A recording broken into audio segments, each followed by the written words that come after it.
بسم الله الرحمن الرحيم وبه أستعين ولا حول ولا قوة إلا بالله العلي العظيم. وأشهد أن لا إله إلا الله وحده لا شريك له، وأشهد أن محمدا عبده ورسوله، والحمد لله رب العالمين. الصلاة والسلام على محمد وعلى آله وأصحابه وإخوانه وسلم تسليما كثيرا. أما بعد، أيها الأخوة الكرام، السلام عليكم ورحمة الله وبركاته. أريد أن أتكلم في هذا الفيديو عن أحد المتشيعين الذي أصبح يتكلم بلسان الشيعة، والذي هو نوري خزنجي، الذي تشيع وأصبح يتكلم بلسان الشيعة عملا بمزاحمة أهل الباطل حتى يتبين الحق. أريد أن أرد على هذا نوري خزنجي الذي يقدح في سب معاوية بن أبي سفيان رضي الله عنه، ويقدح في أبا هريرة رضي الله عنه، ويقدح في أحاديث النبي عليه الصلاة والسلام. اسمعوا رحمكم الله ماذا يقول.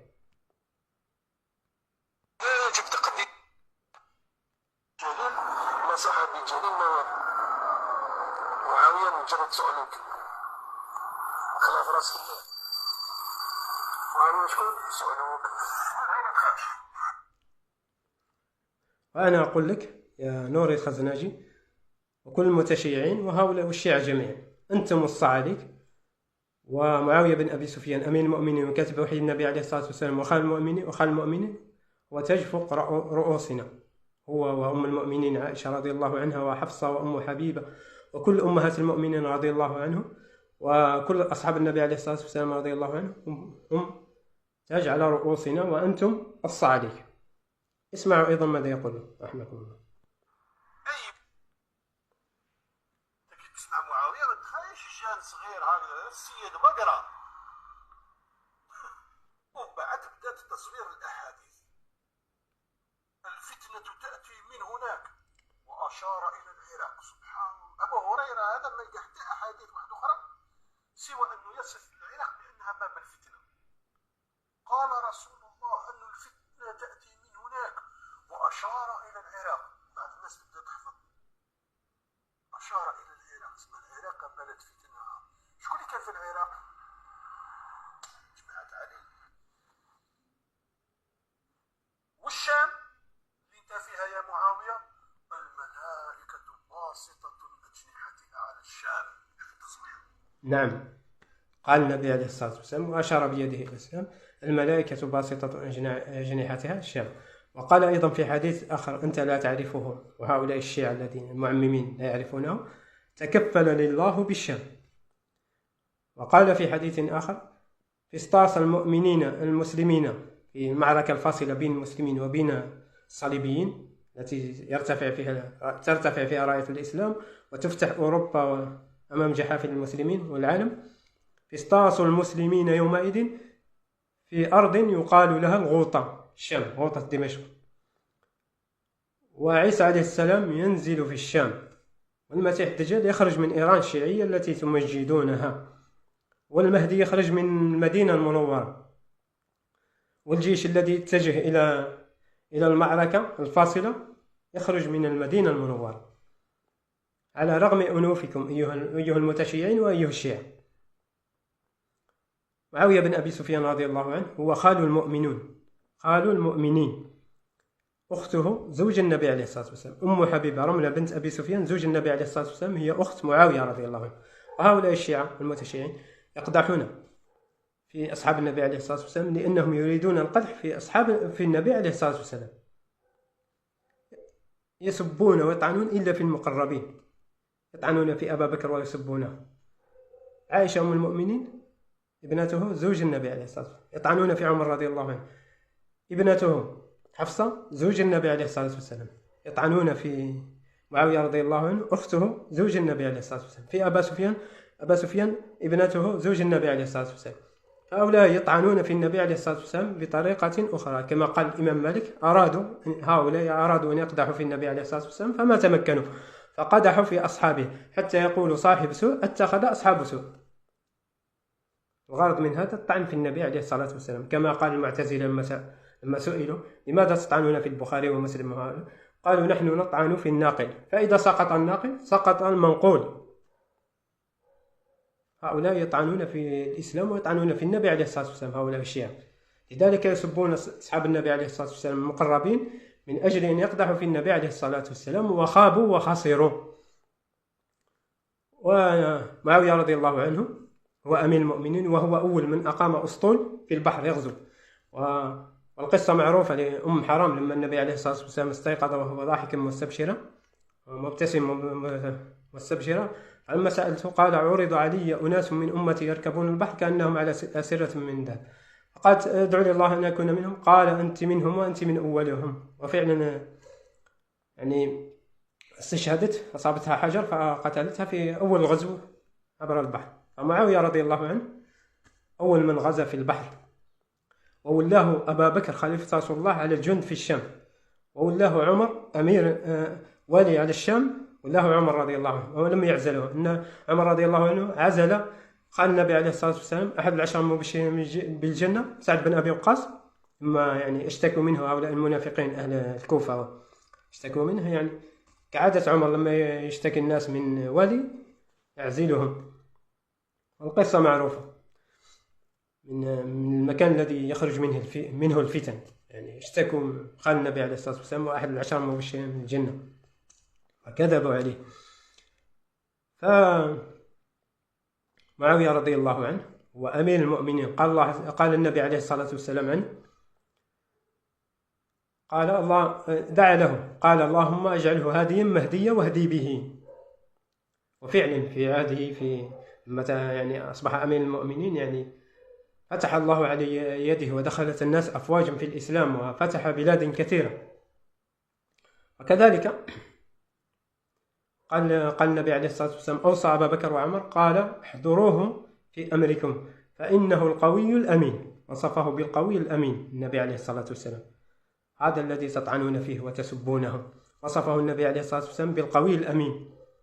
واختلافه مع علي لم يكن يطلب الخلافة. علي، نحن أهل السنة والجماعة نعتقد بأن علي أقرب إلى الحق، لأنه اجتهد وأصاب، له أجران. ومعاوية اجتهد وأخطأ فله أجر.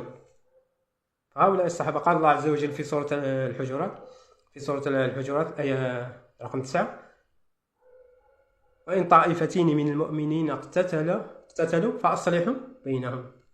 طائفتين من المؤمنين اقتتلوا، هم من المؤمنين اقتتلوا، الله عز وجل وصفهم. فيا أيها الشيعيين ويا أيها المتشيعون، خبتم وخسرتم، فأنتم يعني تقدحون في أمير المؤمنين معاوية رضي الله عنه، الذي قال عنه النبي عليه الصلاة والسلام، قال: وهو كاتب وحي النبي عليه الصلاة والسلام، وهو صهر النبي عليه الصلاة والسلام، يعني أخته عند النبي عليه الصلاة والسلام، كان يجلس أمام النبي عليه الصلاة والسلام ويكتب الوحي. والذي ذكرت أنت هداه الله وأسلم بعد مكة، الذي قلت أنه ارتد، وهو عبد الله بن سعد بن أبي صالح، أسلم بعد هداه الله وأسلم بعد فتح مكة. أنتم تقدحون في أصحاب النبي عليه الصلاة والسلام، هذا هو هدفكم. الهدف تاعكم هو أنكم تقدحون في أصحاب النبي عليه الصلاة والسلام، لا دليل لكم ولا حجة ولا شيء. أما النبي يقول النبي عليه الصلاة والسلام أن الفتن تأتي من قبل العراق، فالنبي عليه الصلاة والسلام روى أبا هريرة رضي الله عنه أن النبي عليه الصلاة والسلام قال: اللهم بارك لنا في مدينتنا، وبارك لنا في مدنا، وبارك لنا في صاعنا، اللهم بارك لنا في شامنا وفي يمننا. فقام أحد من الصحابة وقال: وفي العراق يا رسول الله، في العراق يا رسول الله؟ قال: منها يخرج قرن الشيطان، وهي منبع الفتن، منها تخرج الفتن، أو كما قال عليه الصلاة والسلام. في رواية أخرى: وفي عراقنا يا نبي الله. فأخبره النبي عليه الصلاة والسلام أن قرن الشيطان يطلع من العراق، وأن الفتن تأتي من العراق، وهذا ما حدث. أين قتل علي؟ قتل في العراق. من الذي قتله؟ عبد الرحمن بن ملجم من الخوارج. أين قتل الحسين سبط النبي عليه الصلاة والسلام؟ قتل في العراق. من الذي قتله؟ في كربلاء في العراق، مدينة كرم وبلاء كما قال علي رضي الله عنه. من الذي قتله؟ قتله الشيعة. قائد الجند الذي يعني كان على رأس الجيش عويض الله بن زياد، وهو من شيعة علي. شمل بن الجوشن قائد الكتيبة التي قتلت الحسين هو من شيعة علي رضي الله عنه. سنان بن أنس الذي يعني رمى وقتل طعن الحسين رضي الله عنه برمح هو من شيعة علي رضي الله عنه. الثلاثة، عبيد الله بن زياد، شمل بن الجوشن، وسنان بن أنس، هم من شيعة علي رضي الله عنه. والذي حز رأس الحسين هو شمر بن الجوشن ووضعه على رمحه، وهم شيعة.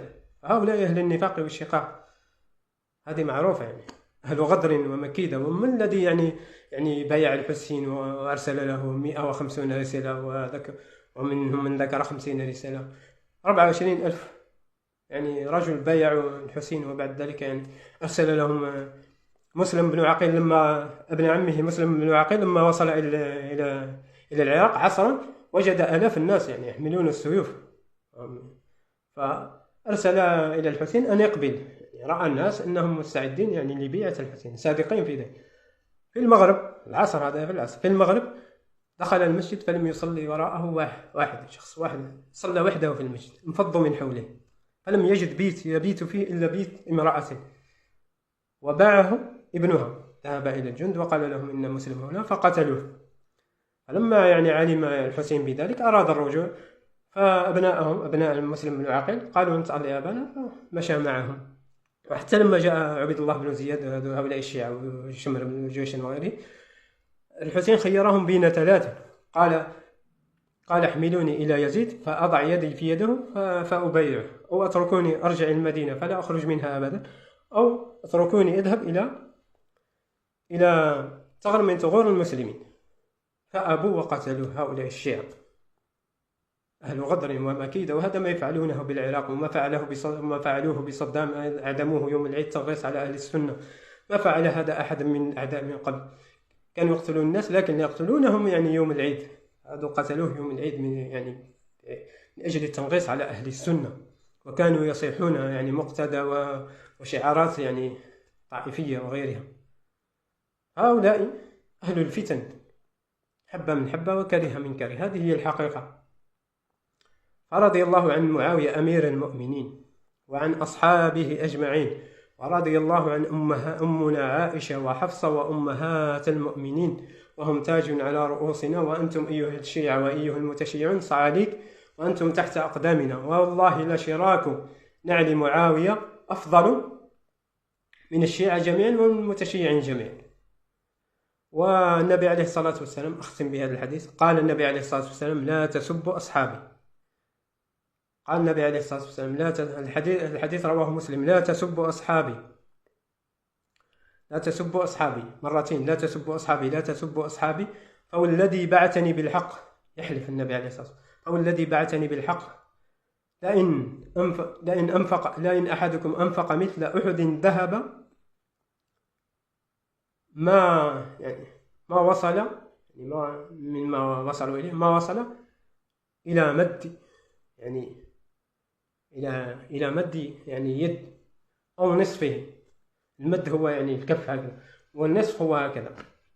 هؤلاء أصحاب النبي عليه الصلاة والسلام. ومعاوية رضي الله عنه قاتل مع النبي عليه الصلاة والسلام.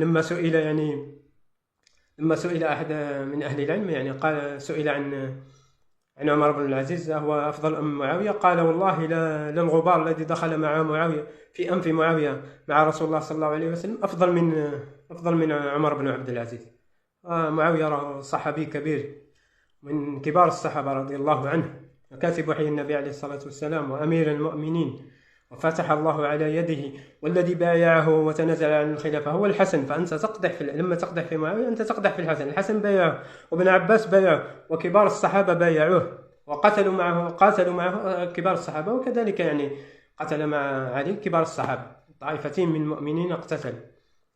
فأنتم تدعون إلى الفتنة وإلى النميمة وتسبون أصحاب النبي عليه الصلاة والسلام. نسأل الله أن يقسم ظهوركم، نسأل الله أن يهديكم أو يقسم ظهوركم. والسلام عليكم ورحمة الله وبركاته.